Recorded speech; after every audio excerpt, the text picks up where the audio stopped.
Good afternoon, I'm Owen Malarkey and this is your 4 o'clock news report. 2 arrests have been made in relation to the stabbing of a 15-year-old boy in Marsh. Tom Maguire gives us the story. The attack on the 15-year-old boy happened here, just off the busy Newhay Road, close to the junction with Thornhill Road. The boy was taken to Huddersfield Royal Infirmary but has now been discharged. 2 young men, one 18 and one 19, have been arrested following the incident and both remain in custody. This comes following the murder of Emma Mansell, who was stabbed and killed only a few hundred yards away from the stabbing of this young boy. The incidents are said to be unrelated, but does raise questions about the amount of crime the area of Huddersfield has seen in recent weeks. Kirklees Detective Chief Inspector Paul Jeffrey of CID said, "I want to reassure residents that all necessary resources are being allocated to investigate the crimes which have taken place. The police investigations are still ongoing regarding both incidents." Tom Maguire, Huddersfield Today. Armed police patrols have been taking place in Huddersfield in order to combat gun-related dramas. Armed police cars were involved in 2 incidents today, stopping cars in the Huddersfield area this afternoon. The cars were stopped in various locations around the town, including Manchester Road. The West Yorkshire Police have said the number of police patrols have increased following shots being fired on Sunday in Crossland Moor. Police are due to be placed at over 100 polling stations tomorrow in an attempt to combat voter intimidation and fraud. 16 areas have been considered high risk by the Electoral Commission. And with the Euro elections less than 24 hours away, Danny Parkinson, our political correspondent, gives us a rundown on what to expect. Thanks, Owen. The polling stations will open, leaflets will come through the door. Yes, it's that time of year again. The European and local elections are upon us once again, and the citizens of Huddersfield will be able to vote on who represents them in the European Parliament and who represents them on a local level. I went to ask the people of Huddersfield if they were interested in the elections tomorrow. I don't even know about it. Is it this Thursday? They are this Thursday, yeah. Oh gosh, I don't know anything about elections. Well, to be honest, I know nothing about it, so I couldn't tell you. Well, if they don't vote, they haven't got any say in anything at all, have they? Well, as you can see, from the last European election, less than a third of people from Yorkshire voted in the election. While Huddersfield, on a local level, had a very scattered turnout, with Dewsbury South being at highest at 47%, while Dalton was at 29%. Let's start with the European elections tomorrow. Not just Yorkshire, but every member of the European Union will be voting between the 22nd and the 25th of May. They'll elect 766 members of the European Parliament, also known as MEPs. Meanwhile, Britain as a whole sends 73 MEPs to the European Parliament, with Yorkshire having 6. While at a local level, 23 council wards will be up for grabs, Huddersfield is in a no overall control area, and it's been that way since 1998. The Labour Party are currently the largest holders of seats, with the council at 32, 3 seats short of the majority at 35. The Conservatives are second with 18 places on the council. They have not been in overall control since 1978. The Liberal Democrats are on 11, while the Greens and the Independents are on single digits with 5 and 3 retrospectively. I went to see senior lecturer Peter Woodcock about how the area could look after the count on Friday morning. You know, if you look at the opinion polls, generally speaking, Labour Party aren't doing too badly against the chief rivals here, which are Conservative and Liberal Democrats. A third of the seats in Kirklees are up for grabs, so not all of them, but some of them.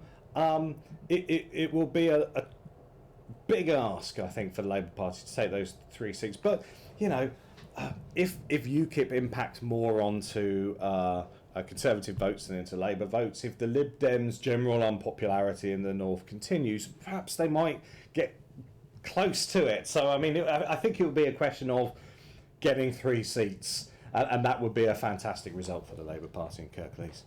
The polls will open at 7 a.m, going through until 10 p.m, with the count on Friday morning. Make sure you tune in to Huddersfield Today this Friday to find out the results as they happen. Back to you, Owen. 5 men have been arrested this morning as part of a nationwide fraud inquiry due to their involvement with a Syrian charity fraud probe.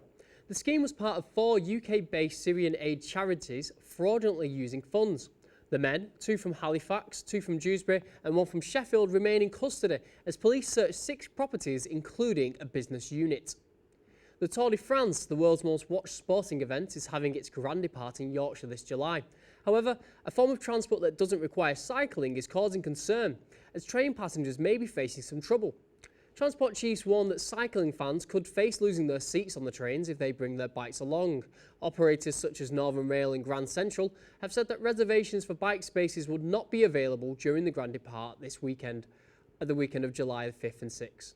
Falani and Kube tells us more.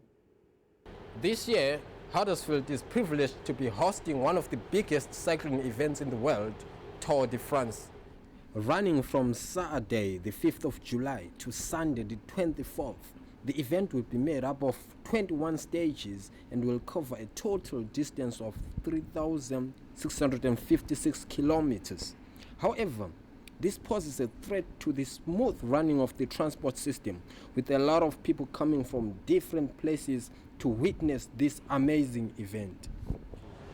For people travelling by train to get to the events in Yorkshire, my advice would be to check your journey ahead of time and to allow plenty of time for busy services, because there are going to be quite a few busy services. So just be prepared to travel a bit earlier than maybe you would normally do so. So, road transport will be affected more. And the message is clear. Plan your journey and pay attention to the transport news every day. However, there are a lot of positives being brought by this amazing event to Yorkshire. I think it's going to bring like loads of people to Yorkshire, and hopefully everyone's going to come and we'll all be in good spirits. We're going to get loads of tourists, which is going to boost the economy for just the local area, which is going to be a really good thing. I think it's good because it will give exposure to Yorkshire. Not many people know about Yorkshire, so if an important event such as Tour de France happens in Yorkshire, it will put Yorkshire on the map. Yeah, no, I think it'll be really cool. And I mean, it's because I live in Home Firth, where a lot of the race is going through. And of course, apart from the race itself, much of it's tourism based, and there's already a lot more tourism there already, because I see hundreds of people on the push bikes now every weekend wanting to ride the same route and up over the moors where the race itself is going to be going. So, the stage is set. Yorkshire is ready. But are you part of it? Filan and Cube, Huddersfield.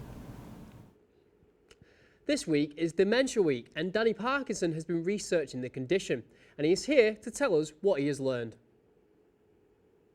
It is known that 800,000 people in the UK suffer from dementia, but it could be as high as 1.2 million due to the people that don't know that they have the symptoms of the disease. I came to the University of Huddersfield to talk to Senior Lecturer Michelle Dyson, who could tell us more about how it can ruin people's lives. And as you say, it can be quite devastating to people. There's a very common myth that it's just a general part of ageing, and that's wrong. You should be no more forgetful when you get over a certain age than you should be as a younger person. And a lot of people don't seek support, so there's been lots of campaigns recently to try and raise awareness, and which is what Dementia Awareness Week is all about, so that people understand that it's not a normal part of ageing, that it is an illness, it is a condition that affects the brain, and that people can get support. Other than that, it's about educating people about what the disease, what the illness is about, and getting people to recognise that once we've got support in place, people can actually live well with it and do things that they would normally do for quite a long time. Closer to home in Huddersfield, the Dementia Action Alliance has taken steps by bringing everyone together who is involved in dementia care. I talked to Simon Wallace about the event and what it could do to help people's lives. Well, it's events like this that will actually change society's attitudes to dementia, and that's really what we're here to do. The Dementia Action Alliance is basically a social movement with a very, very simple aim, and that is to change attitudes. These practical changes will make a difference to people with dementia, allow people with dementia to continue to live well in the community and also in their families. So it's important that these organisations come together to help achieve.